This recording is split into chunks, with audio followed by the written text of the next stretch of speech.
Montel Jordan, this is how we do it on a Friday morning, free for Friday. Good morning. I got about 20 seconds here. Let me enjoy my coffee here a little bit, man. Cut me some slack.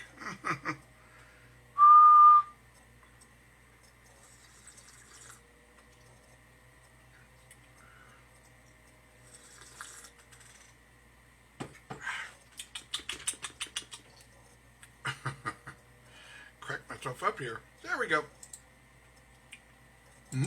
Hey, what the hell? There we go. Montel Jordan, this is how we do it. That's right. Good morning, Double R Radio, Friday morning.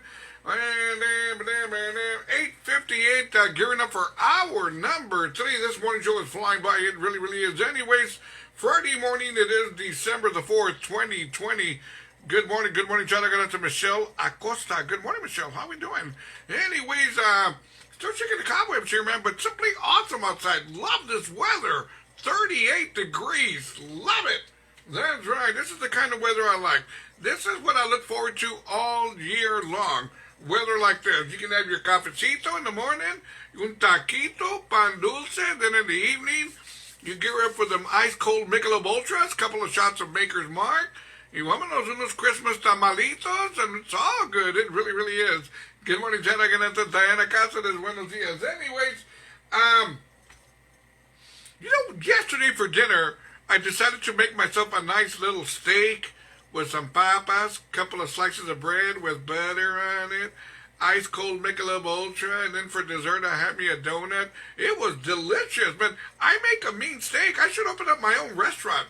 I really, really should, but I'm not going to do that. I'm too lazy. That's right. Good morning, John. I'm to Double R Radio sponsor Cindy Martinez Hernandez, San Antonio, Texas. Good morning, good morning. Anyways, lots going on here. Let's talk here. Let me see here. Where am I at? What did I do? Who did it? We'll go here first. Check this out. Crazy story. Where did this happen at? Where in the hell? I don't know where this happened. I just know it happened at the beach. It happened at the ocean. Check this out. A fisherman making $670 a month found 220 pounds of whale vomit worth up to $3.2 million.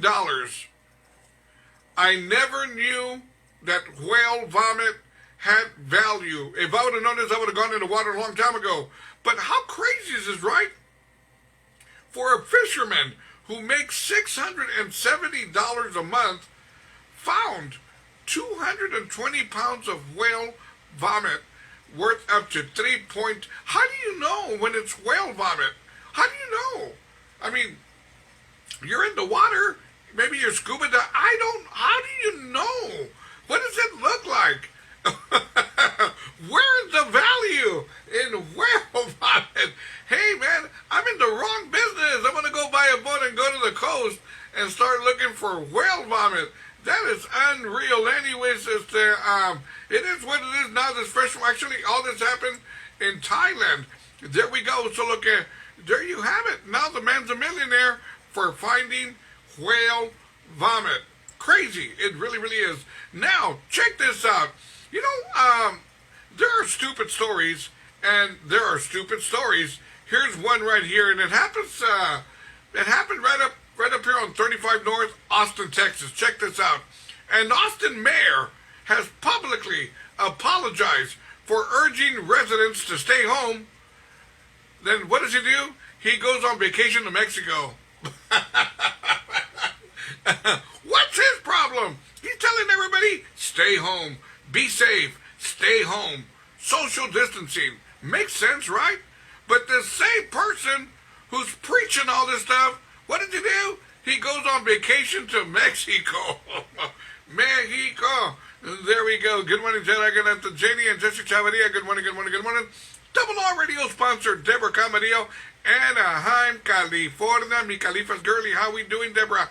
Anyways, right now in California, we are at 7:02 in the morning. Good morning. Let's see here what else is going on. You know, there's a story that came out, and this all went down here in San Antonio, Texas, about 3 days ago. A 21-year-old waitress who works at a restaurant here in San Antonio. I've never heard of this restaurant, called the Red Hook Seafood and Bar.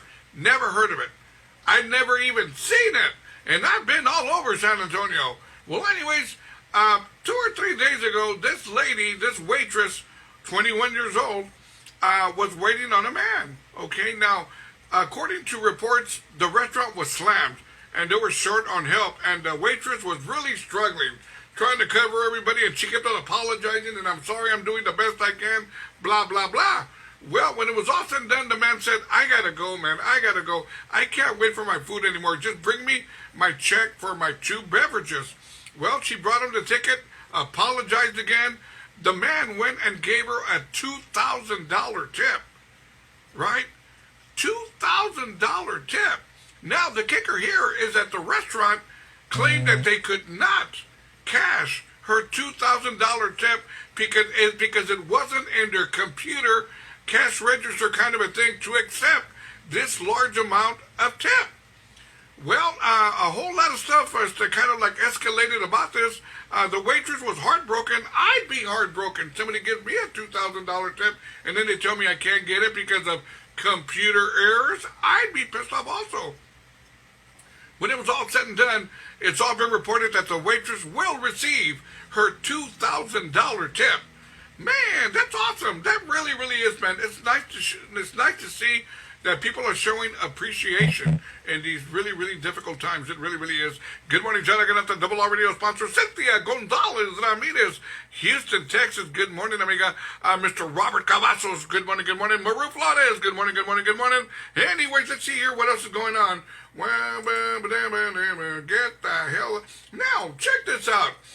There has been a crazy, and I'm not even going to call it a fun fact. I'm going to call it a simple fact. That, you know how kind of we've all seen The Price is Right, ¿verdad? We've all seen it. People win a lot of prizes, a lot of money, a lot of cars. That being said, there have been some facts that have come out about these people that are winning cars. Now, here's the way it works. Here's the way it works. And I knew about this. And, you know, I've always questioned it, but I knew that whenever a person wins a car, etc., etc., they just don't win the car, get in the car, and leave.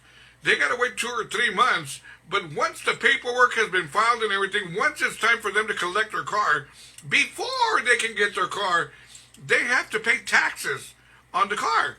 Isn't that crazy? Doesn't that suck? If you don't have any money, I win a car, it's a $40,000, $50,000 car, I won it, I wait 2 months, it's going to come to me, and then they go, before we give you your car, you have to pay the taxes on it.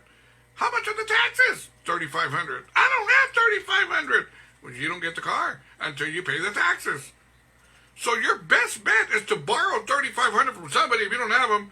Get the car, sell it, whatever.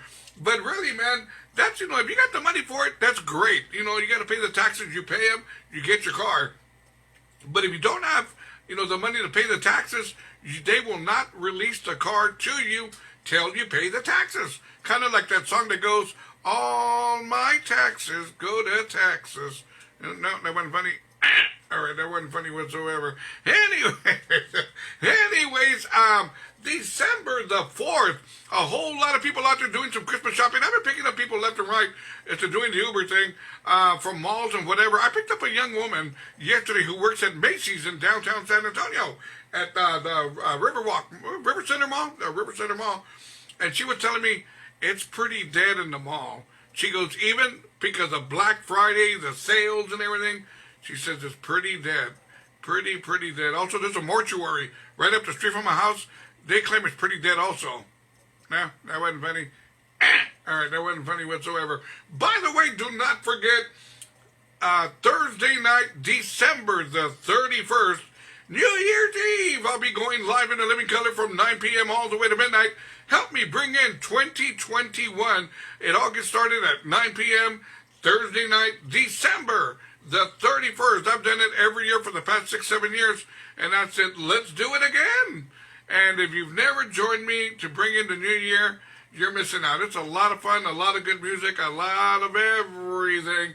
And we count down and we bring in the new year. I go live, I take my shots, y'all take your shots, whatever the case may be. But it's a lot of fun, and mind you, and the magic word is, it's all free. It's just as simple as clicking on my media player button and joining me live. Not only like for the morning show, but of course, You know, when I go live for, when I bring in 2021 New Year's Eve, which is going to be happening one more time, Thursday night, December the 31st from 9 p.m. all the way to midnight. Good morning, John. I'm going to Heather Benson. Good morning, good morning. You know, one more thing here is that I was raised in a restaurant, you know, since I was a little boy. And when you're raised in a restaurant, you have nothing to do except be at the restaurant. You're just looking at mom and dad cooking or serving or whatever, and eventually I get bigger to where they say, now you can help us. So I'm running the register, and I'm just hanging out there, don't want to be there. But one thing that I did learn from the restaurant was to cook a little bit. I'm a pretty good cook. I'm no slouch. This evening, I'm going to be making chicken caldo, my world-famous chicken caldo. And you're probably going, Robert, why is it world-famous? Because I said so. So I'll be making my world-famous chicken caldo. But I'm the kind of person, I can't make chicken caldo in summertime. It doesn't work. I need the environment. I need it's cold outside. I need the holiday feel to make chicken caldo. And we're right there. We are right there. The ingredients are all right there. So this evening, I will be making my world-famous chicken caldo. But I'm a very, very old-school kind of a person. I go all out to make sure it's all homemade, all the ingredients, all traditional. So right after the morning show, I'm going to go out to the country and shoot a couple of chickens. Right.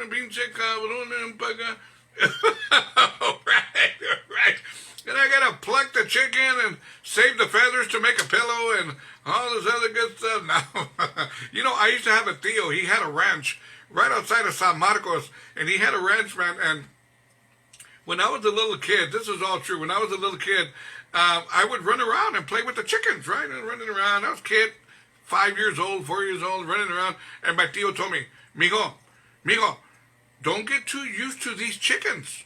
And I go, why, Theo? Why? He goes, just don't get used to them. And I go, Theo, these chickens, do they have names? He goes, they do, Bobby. They do have names, these chickens. What are their names, Theo? He goes, that's Monday. That's Tuesday. Over there, that's Wednesday. Over there, that's Thursday. And that's Friday. So little did I know that evening, they threw a barbecue, right? And they called me, come on in, Bobby, come on in and eat. So I'm eating my chicken, my potato salad, my ranch style beans. And I go, this chicken is good, Theo. He goes, you know what, Bobby? And I go, what? That same chicken you're eating, you were playing with it about 3 hours ago. No, Theo, no. He goes, you were playing with that chicken right there. That's right, you were playing with that chicken. Now you're eating it. And I go, no. So I've never seen a chicken the same way again. Anyways, I tell you what, let's do a nice little Christmas song by Rudy Salas of Tierra. Merry Christmas, my love. Good morning. How we doing, everybody? Friday morning it is, Freeform Friday. Anyways, let's get back to the morning show, Freeform Friday. robertrivasradio.com. Simple, robertrivasradio.com. Join me now. Orale. Ow.